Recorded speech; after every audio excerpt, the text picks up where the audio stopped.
今日一别，好好养伤。 Halo, selamat datang di Aksa Movie 21. Semoga kalian dalam keadaan sehat dan selalu diberi kemudahan dalam urusannya. Kali ini saya akan menceritakan bagian 14 dari serial Pedang Langit dan Golok Pembunuh Naga. Agar tidak berlama-lama, berikut rangkumannya. Wuji dan Zhou Min melanjutkan perjalanan mereka dengan menyamar sebagai rakyat biasa. Dari atas gerobak, Zhou Min mengolok-olok Wuji. Dia berkata jika Wuji lebih baik mati daripada mencuri, tapi malahan dia menjual perhiasan Zhou Min untuk membeli pakaian dan gerobak itu. Zhou Min bertanya apakah Wuji tidak takut jika itu akan mengungkapkan keberadaan mereka. Wuji menjawab agar Zhou Min tidak khawatir, dia telah meminta mereka untuk tidak mengatakan apa-apa. Dari kecil Wuji sering dikhianati, tapi sepertinya dia masih belum mengambil pelajaran. Zhou Min berkata dosa apa yang telah dilakukannya di kehidupan sebelumnya, sehingga dia bertemu orang bodoh seperti Wuji. Wuji yang kesal pun menjawab agar Zhou Min jangan banyak bicara, dikarenakan dia masih cedera. Mereka lalu bermalam di sebuah gubuk. Wuji merawat luka Zhou Min dan menyuapinya obat. Zhou Min sadar jika Wuji mengkhawatirkan keselamatan ayah angkatnya. Dia berkata agar Wuji memulihkannya secepat mungkin, jadi mereka bisa segera melanjutkan perjalanan. Wuji pun lalu menyalurkan tenaga dalamnya untuk mengobati Zhou Min. Keesokan paginya, ketika bangun tidur Wuji tidak melihat Zhou Min di tempat tidurnya. Dia lalu keluar dan mencarinya, dan melihat Zhou Min sedang membantu para petani desa di sana.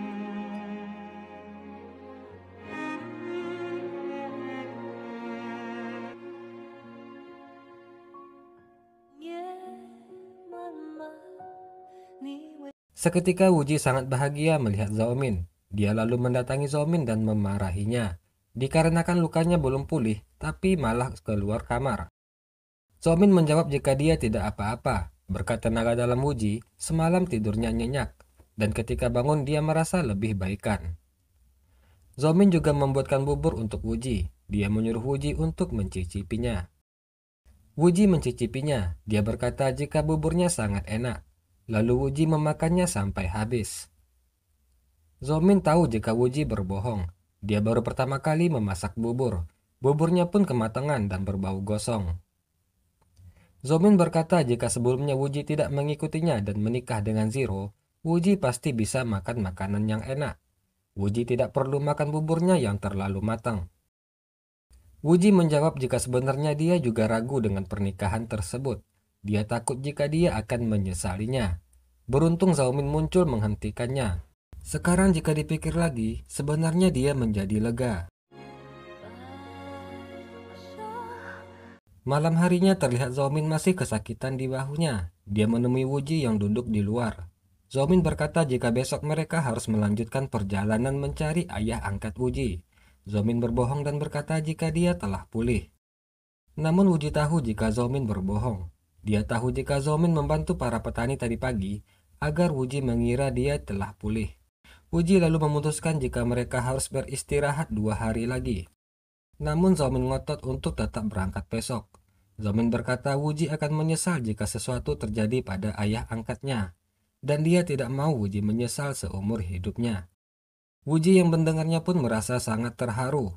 Dia mengucapkan terima kasih dan lalu memeluk Zhou Min.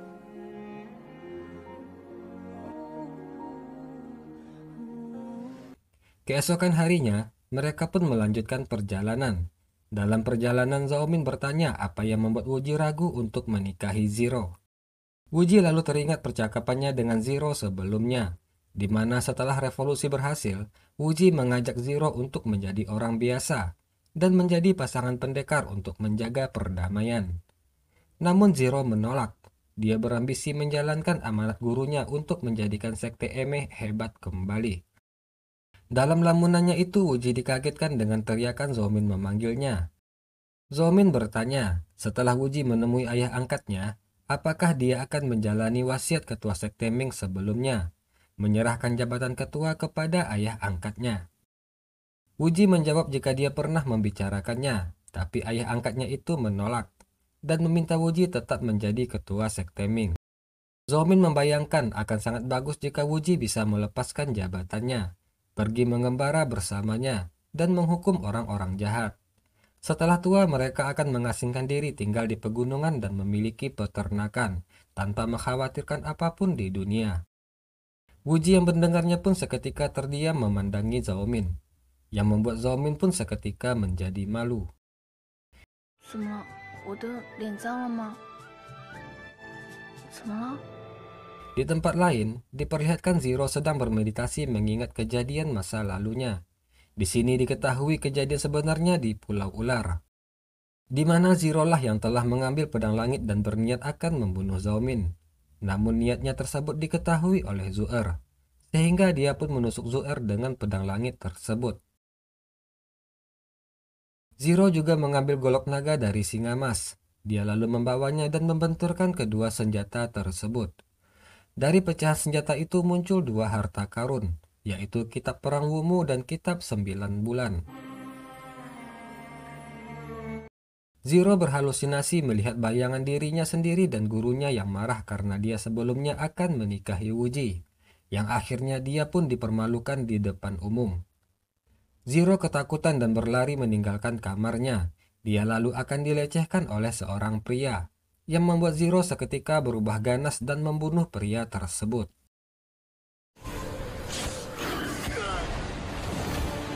Zero menyerang seorang pria yang mengintainya, yang ternyata pria itu adalah Kinsu. Zero menyerang Kinsu dan hendak membunuhnya. Kinsu berkata jika dia bersedia melayani Zero dan menjadi sebagai pelayan. Zero pun lalu melepaskannya. Wuji dan Zhou beristirahat di tengah hutan. Terlihat Zhou membakar ayam untuk makan mereka. Sementara itu Wuji membuatkan jepitan rambut dan memberikannya kepada Zhou. Zhou meminta Wuji untuk memasangkan di rambutnya. Wuji pun memakaikan di rambut Zhou dan membantu menyisirkan rambutnya. Zhou menduga jika kemahiran Wuji menyisir rambut didapat dari Zero.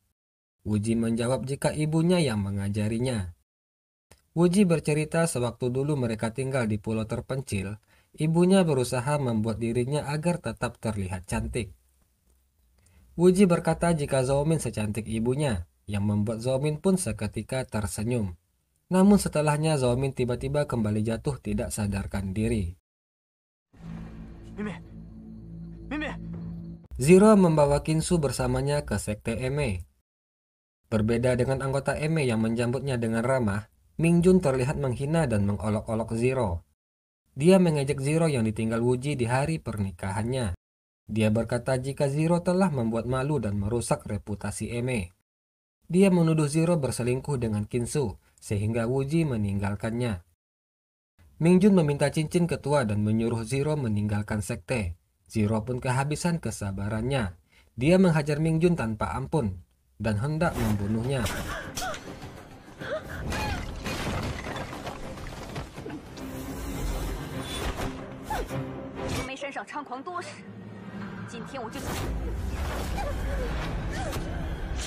Namun dia ditahan oleh murid-murid Eme yang lain. Mereka meminta Zero untuk mengampuni Mingjun. Sementara Mingjun terlihat gemetar ketakutan. Dia minta maaf dan berjanji tidak akan melakukan kesalahan lagi. Zero mengampuninya. Dia berkata jika Kinsu adalah tamunya. Jika mereka ada yang berani tidak menghormati Kinsu, berarti menentangnya. Di tempat lain, Zhou yang sadar jika dirinya terluka parah memberitahu jika ayah angkat Wuji berada di kuil Solin. Dia meminta Wuji bergegas menyelamatkan ayah angkatnya tersebut. Wuji bertanya bagaimana Zhou bisa tahu. Zhou lalu menceritakan sewaktu dia meninggalkan negara Hao dan kembali ke Dadu untuk menjalankan hukuman mati demi membersihkan nama ayahnya. Tapi yang dilihatnya di perjalanan membuatnya sadar jika era Mongolia telah berakhir. Kepercayaan masyarakat terhadap pemerintah telah runtuh. Pada akhirnya dia memutuskan pergi ke kuil untuk memikirkan langkah selanjutnya. Namun dalam perjalanan, dia melihat biksu yang dikirim untuk memata-matai Solin dipukuli murid-murid Solin. Zhou lalu menyelamatkan biksu tersebut. Sebelum meninggal, biksu itu memberikan rambut singa emas dan mengatakan jika singa emas berada di kuil Solin.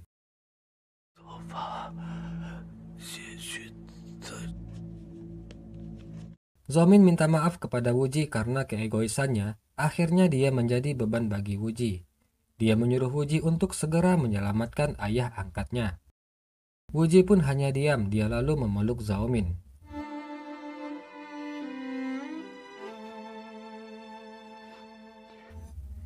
Wuji bersiap pergi ke kuil Solin untuk menyelamatkan ayah angkatnya.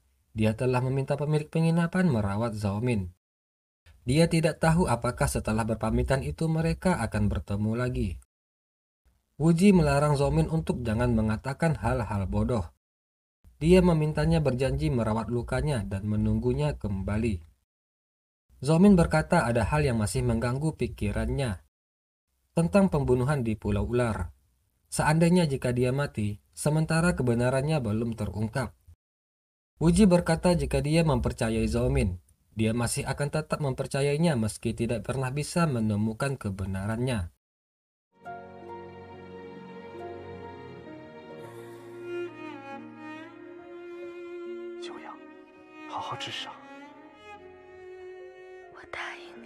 Kinsu menghadap Zero. Zero memberikan kitab panduan jurus tapak penghancur jantung dan cakar tengkorak 9 bulan kepadanya untuk dipelajari. Kinsu melihat isi kitab tersebut. Dia terkejut dan bertanya dari mana Zero belajar kungfu beracun itu. Zero tidak mengatakannya. Dia berkata Kinsu cukup untuk mengikuti perintahnya. Wuji tiba di kuil Solin. Dia menyelinap dan tanpa sengaja dia melihat Cengkung. Wuji pun lalu mengikutinya, di mana Cengkung menuju tempat singa emas ditahan, yang dijaga oleh 3 orang biksu. Cengkung minta izin kepada biksu penjaga untuk menyampaikan beberapa hal kepada singa emas. Biksu penjaga itu pun mengizinkannya. Cengkung lalu bertanya kepada singa emas tentang keberadaan golok naga. Dia berjanji jika singa emas memberitahukannya, maka dia akan membiarkannya pergi dari sana. Namun singa emas sudah pasti tidak akan memberitahukannya. Cengkung memberikan singa emas waktu 3 hari. Jika singa emas tetap tidak mengatakannya, maka dia akan dihukum. Lalu Cengkung pun pergi meninggalkan tempat tersebut. Wuji keluar dari persembunyiannya. Biksu penjaga yang menyadari kehadiran Wuji pun lalu menyerangnya.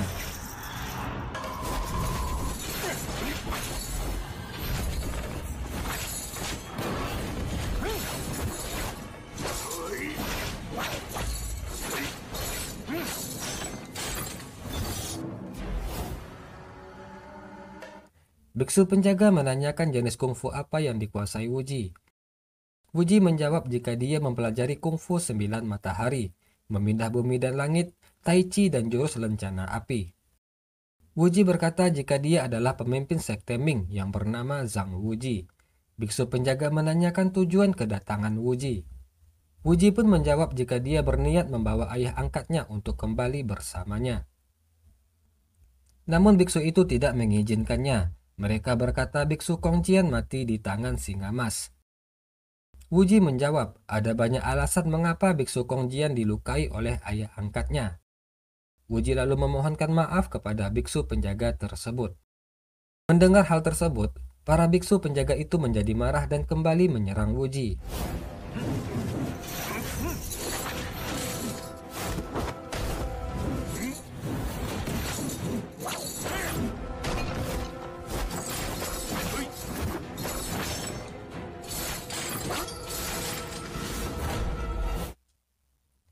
Wuji berhasil menahan serangan biksu penjaga. Dia berkata nama biksu Yuanzhen sebelumnya adalah Cengkun. Julukannya adalah Tangan Halilintar, yang merupakan guru dari singa emas. Adik seperguruan Cengkung adalah istri dari Yang Dingtian, yang berselingkuh dengan Cengkung. Yang Dingtian meninggal karena luka dalam begitu mengetahui perselingkuhan istrinya. Istrinya pun bunuh diri karena malu. Cengkung sangat marah dan ingin balas dendam kepada sekte Ming. Jadi dia pura-pura mabuk dan memperkosa istri singa emas. Singa emas sangat marah. Dia membunuh secara acak ahli kungfu untuk memancing Cengkung keluar. Namun Cengkung telah menjadi murid biksu Kongjian. Cengkung menipu biksu Kongjian untuk menerima 13 pukulan dari singa emas. Tapi Cengkung tidak pernah muncul. Sehingga biksu Kongjian tewas dalam penyesalan.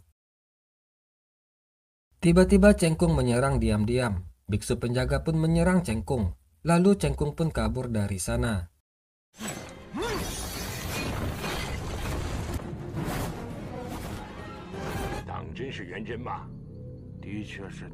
Wuji meminta diizinkan bertemu ayah angkatnya. Dia berkata mungkin ayah angkatnya mengetahui rencana jahat Cengkung. Dan akhirnya biksu penjaga itu pun mengizinkannya. Wuji bertemu ayah angkatnya. Dia lalu membawanya pergi dari sana. Namun Singa Mas menolak untuk pergi dari tempat tersebut. Singa Mas berkata jika dosa terbesarnya adalah membunuh biksu Kongjian. Dia telah tersiksa dan tidak bisa melupakan dosanya tersebut. Singa Mas berkata jika dia telah terjebak di sana selama lebih dari 1 bulan. Dan mendengar alunan suci Buddha dari biksu penjaga setiap hari. Dia berkata ingin menebus segala dosanya dan menjalankan sisa hidupnya dengan damai. Singa Mas menasehati Wuji agar menjadi seperti ayahnya yang berpikiran terbuka, jangan seperti dirinya. Lalu Singa Mas pun menyuruh Wuji pergi dari sana. Wuji pun hanya bisa menangis. Dia lalu berlutut dan memberi hormat kepada ayah angkatnya tersebut, dan lalu pergi dari sana.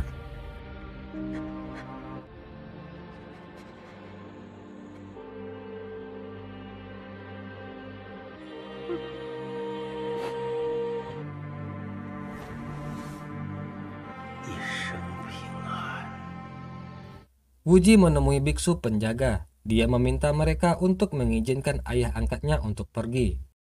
Biksu penjaga itu berkata, Wuji dapat mencoba lagi menyelamatkan Singa Mas kapan saja. Selama Wuji bisa mengalahkan cincin Vajra jahat mereka, Wuji boleh membawa ayah angkatnya. Sebelum Wuji kembali lagi, biksu penjaga berjanji melindungi Singa Mas, tidak akan membiarkan Cengkung menyakitinya. Mendengar penjelasan biksu penjaga, Wuji pun berterima kasih dan memberi hormat kepada mereka.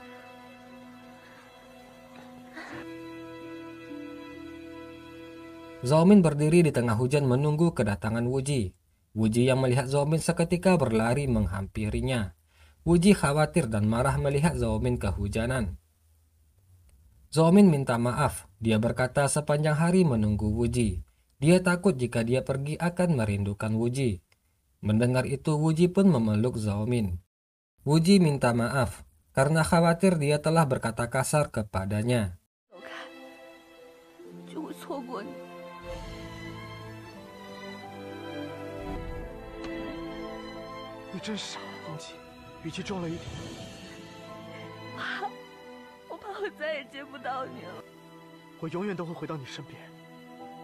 Biksu kepala Solin memanggil Cengkung menghadap. Dia berkata jika biksu penjaga telah memberitahu kejadian di gunung belakang sebelumnya. Cengkung membela diri. Dia berkata jika Wuji pandai berbicara, kelicikannya tidak tertandingi. Bahkan Putri Ruyang Wang ditipu oleh Wuji. Cengkung berkata kejadian di kuil Wan An juga hasil kerjasama Wuji dengan Zhao Min. Biksu kepala berkata jika Cengkung dan Wuji memiliki penjelasan yang berbeda. Mana yang benar dan yang salah dia akan menyelidikinya. 3 tetua biksu penjaga memutuskan Cengkung dikurung terlebih dahulu. Setelah kebenaran terungkap, dia akan dibebaskan kembali. Namun saat akan ditangkap, Cengkung tersenyum. Dan tiba-tiba murid-murid Solin yang akan menangkapnya seketika rubuh. Sementara biksu kepala juga terluka dan muntah darah.